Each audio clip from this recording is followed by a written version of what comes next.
Assalamualaikum warahmatullahi wabarakatuh. Perkenalkan, nama saya Eka Nur Aini dengan NIM A111212026. Saya dari kelas A, Prodi Pendidikan Bahasa dan Sastra Indonesia. Di sini saya akan mempresentasikan rangkuman materi dari pertemuan 9 sampai pertemuan 15 untuk memenuhi tugas ujian akhir semester mata kuliah pengantar pendidikan. Dosen pengampu Ibu Rafika, SPD, MPD. Baik, materi pertama di sini yaitu pendidikan seumur hidup. Bagian A, orientasi umum, karakteristik dan faktor-faktor yang mendorong perlunya pendidikan seumur hidup.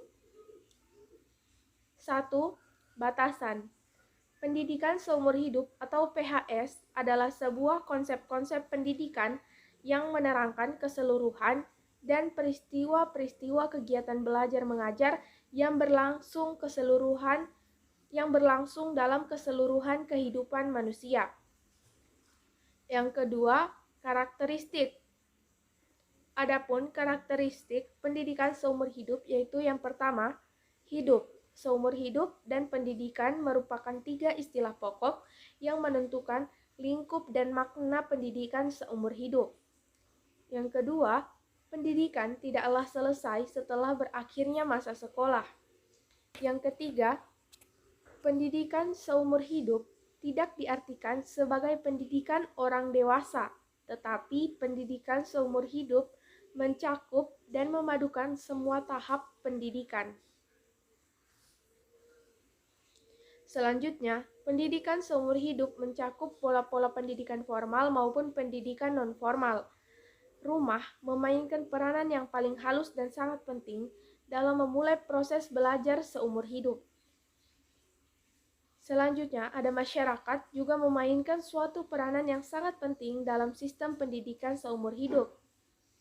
Selanjutnya, ada lembaga-lembaga pendidikan. Selanjutnya, ada pendidikan seumur hidup ditandai oleh adanya kelenturan dan keperagaman dalam belajar. Selanjutnya, ada pendidikan seumur hidup adalah pendekatan yang dinamis tentang pendidikan membolehkan penyesuaian bahan-bahan dan media belajar karena dan apabila perkembangan-perkembangan baru terjadi.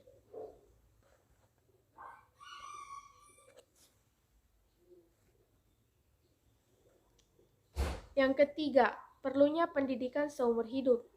Alasan perlunya pendidikan seumur hidup itu ada 4, yaitu keterbatasan kemampuan pendidikan sekolah. Yang kedua, perubahan masyarakat dan peranan-peranan sekolah. Yang ketiga, pendayagunaan sumber yang masih belum optimal. Yang keempat, perkembangan pendidikan luar sekolah yang pesat. Bagian B, kerangka kerja teoritis pendidikan seumur hidup. Yang pertama, orientasi umum. Secara teoritis, pendidikan seumur hidup terdiri atas 3 aspek, yaitu hidup. Hidup mencakup individu, masyarakat, dan lingkungan tempat hidup. Yang kedua, seumur hidup.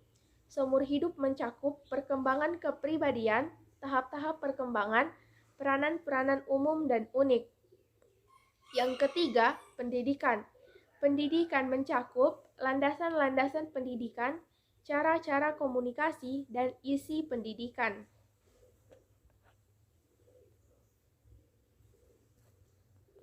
Selanjutnya bagian C, kerangka kerja operasional pendidikan seumur hidup.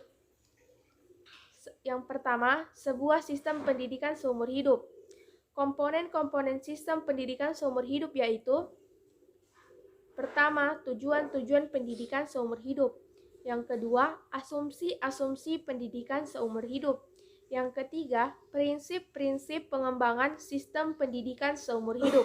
Yang keempat, bentuk-bentuk belajar. Selanjutnya, sistem belajar di rumah, sekolah, dan masyarakat. Sistem belajar ini mencakup 2 komponen, yaitu manajemen pendidikan dan teknologi pendidikan. Manajemen pendidikan mencakup perencanaan, organisasi, administrasi, keuangan, pemasukan tenaga, sistem struktur, bahan ajar atau kurikulum, sistem evaluasi dan riset. Selanjutnya, teknologi pendidikan mencakup tujuan pengajaran, perencanaan, pelaksanaan dan penilaian kurikulum, strategi dan proses belajar, media dan bahan ajar, bimbingan, serta evaluasi belajar. Selanjutnya masuk pada materi kedua, yaitu menguraikan hubungan sekolah dan masyarakat. Bagian A, pentingnya hubungan sekolah dan masyarakat. Hubungan antara sekolah dan masyarakat pada hakikatnya adalah suatu sarana yang sangat mempunyai peran penting yang menentukan dalam rangka usaha mengadakan pembinaan, pertumbuhan, dan pengembangan murid-murid di sekolah. Bagian B, tujuan hubungan sekolah dan masyarakat.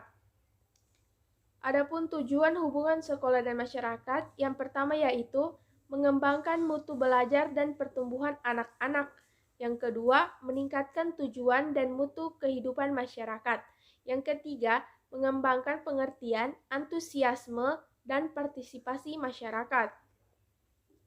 Adapun prinsip yang perlu diperhatikan dan dipertimbangkan dalam pelaksanaan hubungan sekolah dan masyarakat yaitu integrity, continuity, simplicity, coverage, constructiveness, dan adaptability.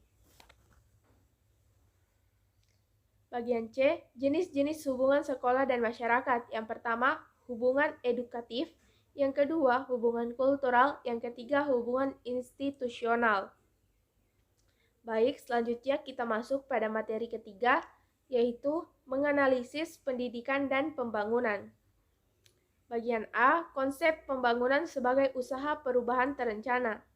Adapun konsep pembangunan sebagai usaha perubahan terencana yaitu yang pertama, pendidikan merupakan usaha ke dalam diri manusia, sedangkan pembangunan merupakan usaha keluar dari diri manusia.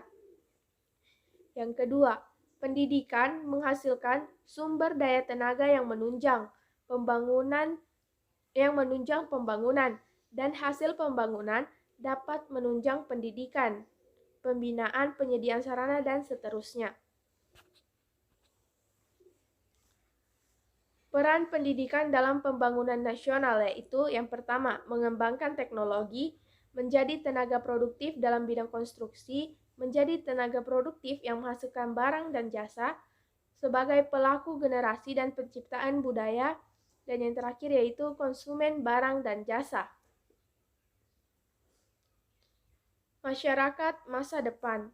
Masyarakat masa depan adalah masyarakat yang memiliki ciri globalisasi, kemajuan iptek, dan kesempatan menerima arus informasi yang padat dan cepat.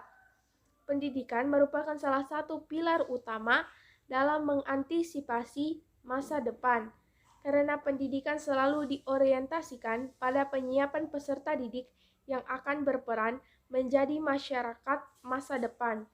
Proses pendidikan mempersiapkan masyarakat masa kini untuk dapat hidup layak di masa depan. Ya, materi selanjutnya, materi keempat, yaitu mazhab-mazhab pendidikan. Bagian A, aliran-aliran klasik dan gerakan baru dalam pendidikan. Yang pertama, aliran-aliran klasik pendidikan meliputi yaitu aliran empirisme, aliran nativisme, aliran naturalisme, dan aliran konvergensi. Yang kedua, gerakan baru pendidikan meliputi yaitu pengajaran alam sekitar, pengajaran pusat perhatian, sekolah kerja, dan pengajaran proyek. Bagian B, aliran pokok pendidikan di Indonesia. Aliran pokok pendidikan di Indonesia ada dua, yaitu perguruan kebangsaan taman siswa dan ruang pendidik INS atau Indonesia Netherlands School Kayu Tanam. Baik, selanjutnya kita masuk pada materi kelima, yaitu analisis permasalahan pendidikan. Adapun permasalahan pokok pendidikan di Indonesia yaitu yang pertama, masalah pemerataan pendidikan, masalah mutu pendidikan, masalah efisiensi pendidikan, masalah relevansi pendidikan. Yang bagian B, faktor yang mempengaruhi berkembangnya masalah pendidikan yaitu perkembangan iptek, laju pertumbuhan penduduk dan penyebaran penduduk, aspirasi masyarakat, serta keterbelakangan budaya dan sarana kehidupan. Bagian B, upaya pemecahan masalah pendidikan di Indonesia. Upaya pemecahan masalah pemerataan pendidikan dapat dilakukan dengan dua cara, yaitu cara konvensional. Cara konvensional bisa dilakukan dengan cara membangun gedung sekolah atau ruangan belajar dan menggunakan gedung sekolah dengan double shift. Yang kedua, cara inovatif. Cara inovatif bisa dilaksanakan dengan sistem PAMONG atau pendidikan oleh masyarakat, orang tua, dan guru. Yang kedua, SD kecil pada daerah terpencil dan sistem guru kunjung. Yang ketiga, SMP terbuka. Yang keempat, kejar paket A dan B.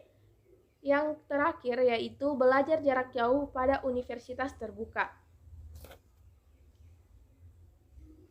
Adapun upaya pemecahan masalah mutu pendidikan yaitu seleksi masuk sekolah dan perguruan tinggi lebih maksimal, pengembangan kemampuan tenaga kependidikan, penyempurnaan kurikulum, pengembangan prasarana, penyempurnaan sarana belajar, peningkatan administrasi manajemen, kegiatan pengendalian mutu, laporan penyelenggaraan pendidikan, supervisi dan monitoring pendidikan, sistem ujian nasional atau negara. Ya, selanjutnya upaya pemecahan masalah efisiensi pendidikan. Masalah efisiensi pendidikan ini dapat dipecahkan melalui pendekatan teknologi pendidikan. Hal tersebut dapat ditempuh melalui cara-cara pendekatan sistem berorientasi pada peserta didik dan pemanfaatan sumber belajar. Upaya pemecahan masalah relevansi pendidikan. Masalah relevansi pendidikan dapat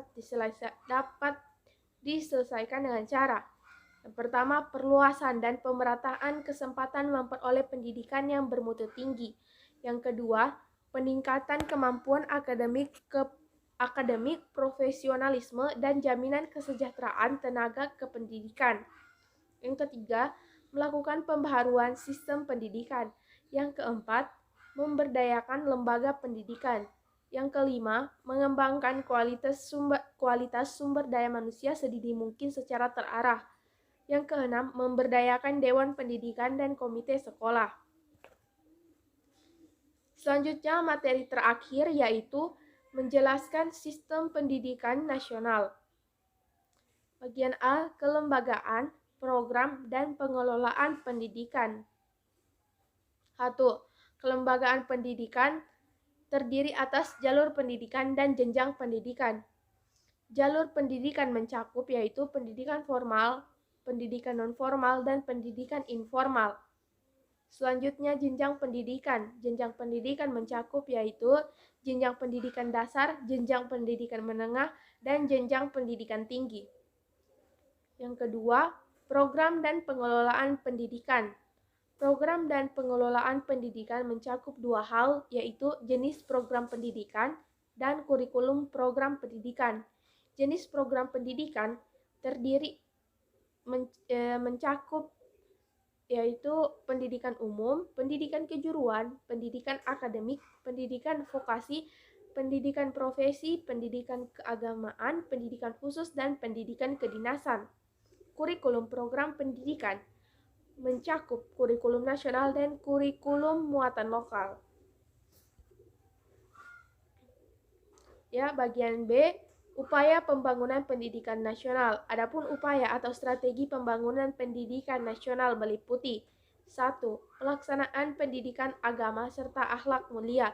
2. Pengembangan dan pelaksanaan kurikulum berbasis kompetensi. Ketiga, proses pembelajaran yang mendidik dan dialogis. Keempat, evaluasi, akreditasi, dan sertifikasi pendidikan yang memberdayakan. Kelima, peningkatan keprofesionalan pendidikan dan tenaga kependidikan. Keenam, penyediaan sarana belajar yang mendidik. Baik, sekian dan terima kasih presentasi materi dari saya. Semoga dapat bermanfaat bagi kita semua. Apabila ada kekeliruan dan kesalahan, saya mohon maaf. Saya akhiri. Wassalamualaikum warahmatullahi wabarakatuh.